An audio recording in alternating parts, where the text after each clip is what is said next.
India is becoming an increasingly male-dominated society as the latest census shows the number of girls born there is at an all-time low. Well, families are desperate for sons as they're financially far more attractive, but that's resulting in a rising number of gender-selected abortions. As RT's Priya Sridhar reports, this gendercide may eventually leave many Indian men without partners. It takes a village to raise a child, the saying goes, but in the village of Karora, Haryana, about 3 hours from the Indian capital, not every child is given a chance. Here, there are twice as many boys as girls.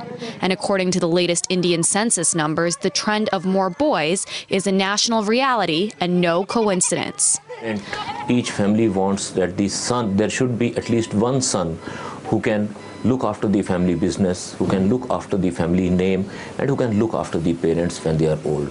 Dr. Rajiv Gupta is a physician at a hospital in Haryana.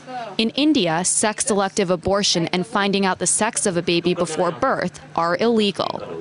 But every day, Gupta sees patients who are willing to do just about anything to construct a family with more boys than girls.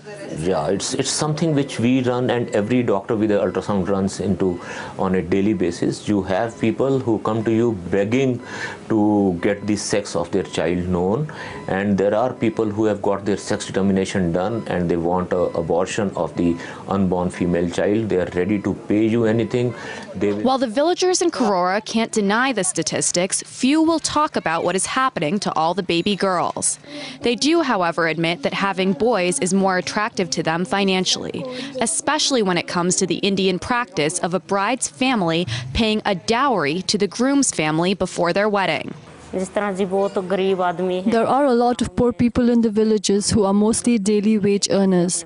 They fear dowry. It's like a big obstacle in their life. If gendercide continues at the rate it's happening now, by 2021, India will have 20% more men than women. One major concern for people here is who these young boys will marry when they grow up if nothing changes. This is a worry for everyone. Even we have 2 sons. The dwindling number of girls does worry us whether we will find wives for our sons or not. In some places like Haryana, the gender ratios are so skewed that some villagers are traveling to other states to buy brides for their sons. Brides for poor families are brought in for other states. They help the family with money. And there have been several stories of imported brides who end up harassed and ostracized for their cultural differences. There are fights between clans to get one female, and there are instances where 2 brothers or 3 brothers have to get one wife. To many, it's a rooted mentality that will be difficult to change. Everybody thinks of a girl as a burden and wishes that a daughter is not born in their family, leaving the future for females in the country unknown. Priya Sridhar, RT, Karora, India.